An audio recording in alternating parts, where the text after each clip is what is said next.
So, Kathy Slack, chef, food writer extraordinaire, honey lover. Carry on. So we're going to cook today. I say we. You're going to cook today. Oh, I see. I'm not really allowed to cook. Okay, right. I eat more than I cook. Wash up. I could, well, thank you. You're gonna cook.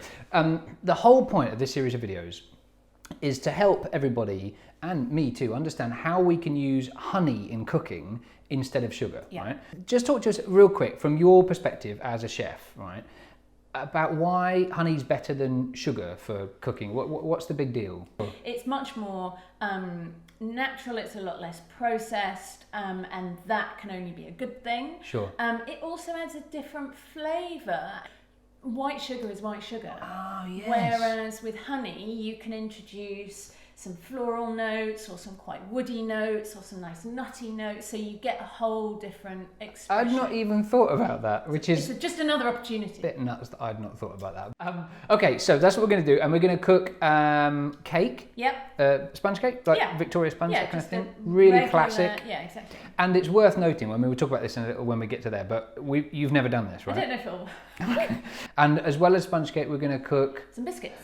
Biscuits.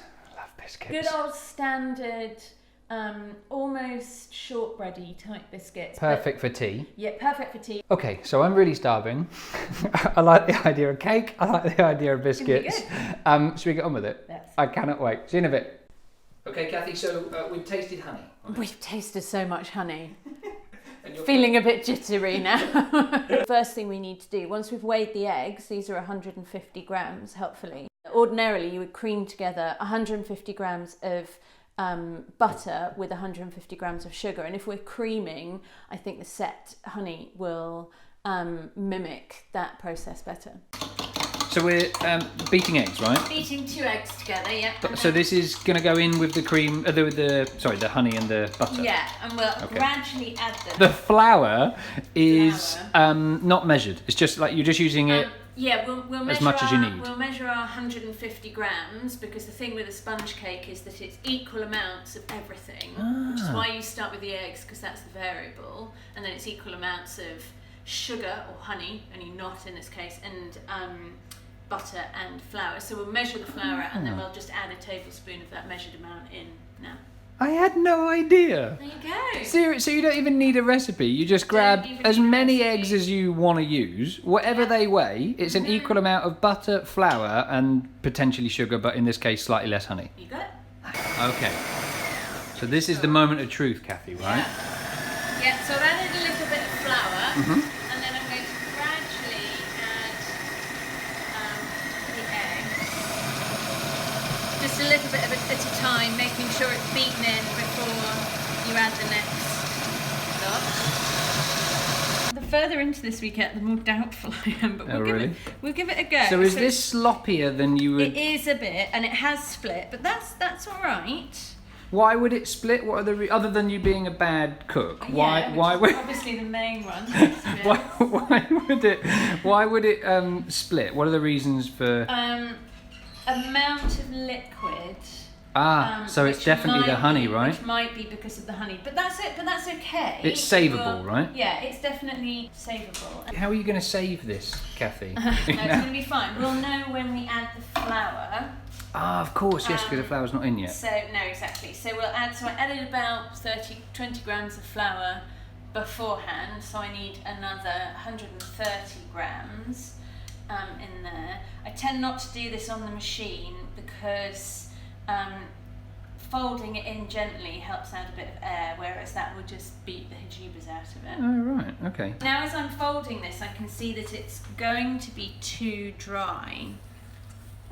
This is a roller coaster. Yeah, 1 minute it's too wet, the next minute it's too dry. That's fine. So what you want is a dropping consistency, which is when you hold it like that and it falls off. It can barely cling to the spoon. Now that seems to be that's not going anywhere. Quite well. But that often happens with cakes, and it depends on the type of self-raising flour you're using. So what we'll do is add a tiny drop of milk, like a tablespoon of milk to it. and that'll loosen it all up. And that's quite common to have to do that in cakes. This is remarkable, this thing you did with this grief-proof paper. Very easily pleased. So this is our mixture. It's looking like I would expect a sponge mixture to look. A normal sponge mixture without honey. It's smooth. Yes. It's just, that's perfect dropping consistency, which is what you're looking for. The drop. Oh, we put maybe 2 tablespoons of milk in there, and then we'll just dollop it into here. Yeah, it looks all right, doesn't it? It does look like normal cake. It looks like normal cake. Put it in the oven for as long as it takes. 180 at, I reckon, probably 20 minutes. But we'll look at it in 20 minutes and see how we're getting on. Brilliant. Okay. So, cake's in the oven. Cake's in the oven. I'm looking forward to the cake. And you have weighed all of this out. I've gone a bit dealer. Suddenly very organised. I know. Got my head in gear now. Right. So we'll add the slightly softened butter. This looks like it's going to be easy. You're just going to chuck all this in? Yeah, it's basically just chucking it all in. And we'll do it in a few stages, just 2, well, maybe 3 stages. We'll add the honey, and we'll give this a chance to blend together, because you do want the butter nice and creamed, otherwise you'll get lumps of cold butter when you add the Because Jez may or may not have taken the butter out too late. Well, there's a tiny bit left in there. Oh no! Cream that together a little bit. Job's a good one. Add our concentrate. Sorry. But I can play it back. Add our yolk, give that a little whiz in. Now it looks like that's way too little liquid to add that to, but this will all come together. Look how neat and tidy I am as like an assistant. It's great. Good job. It's almost like a pastry, so you don't want to overwork it. Brilliant. And this is super simple. So what are we doing now? Right, we're going to get it out. We're going to get some cling film, and we'll roll it up into a sausage shape. And do you need a... Hang on a minute. So we're not going to roll it out with a rolling pin? No. This is instead of a rolling pin? Yeah. Do you own a rolling pin? Yes. Oh. Yeah, about that much is perfect, and then that way along the... So I'll demonstrate, and then you can have a go. You need to move relatively quickly, because the butter will melt. So, sausage like that. Give your hands a quick wash so they're not too sticky. Okay.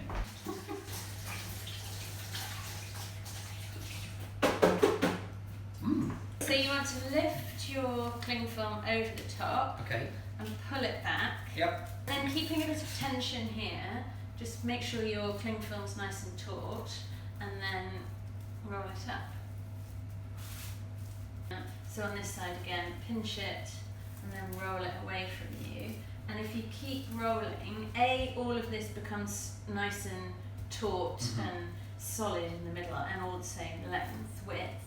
And then as you turn, the cling film starts to double back on itself because it gets so tight. More. Exactly, it twists more, and that will hold it in place. You can just pop a little knot in it as well.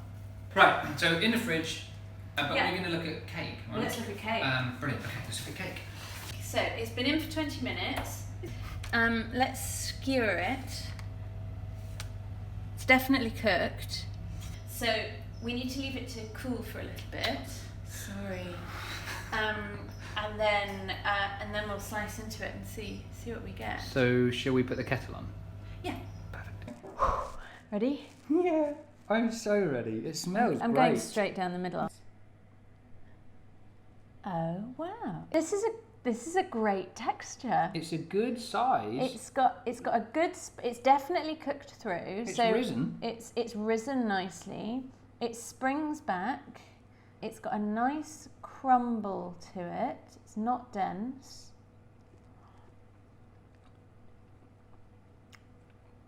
It needs to be sweeter. It needs to be quite a lot sweeter.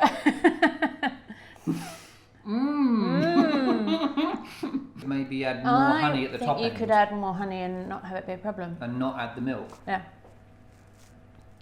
We'll drizzle it over. and top it, should you have some, given that this is borage honey, with some borage flowers. Look. Which are edible. You can eat those. They are delicious. Okay, these have been in the fridge for half an hour or so whilst we ate cake, and they're perfect. They're just soft to the touch, but not really. You want to slice about that kind of thickness. And after, you need to work relatively quickly because this, being mostly butter, will melt. If it's a particularly hot day, or if you've been a bit slow, pop these back in the fridge for 5 minutes to firm up, and then put them in the oven at 185 for about 10 minutes. They smell amazing, don't they? They do, don't they? Ooh. They're shorter, i.e. they're crumblier. Yes, they are very crumbly, aren't they? And they're a bit drier. Do you know what? I think the same applies, and they're not sweet enough. Yes, that's a great idea. Add a bit more honey. We did 80 grams. Strawberry shortbread, essentially. Oops. Really good. Honey strawberry shortbread. And so you think set's the way to go? Yeah. So a nice early spring honey, like a set oilseed rape honey or something like that. Early blossom honey. That's the way to go. Yeah. But if you were to use clear runny honey, you think absolutely that would be pulling back on the... I think you might need to pull back as much Sure. as we had done. I think we'll experiment further. So a second series of videos. Done. More cooking. Well, I'll just take that just because I wasn't entirely sure. Let's I might take that one as well. Okay. And that one's broken now, so I obviously need let's to... just leave it.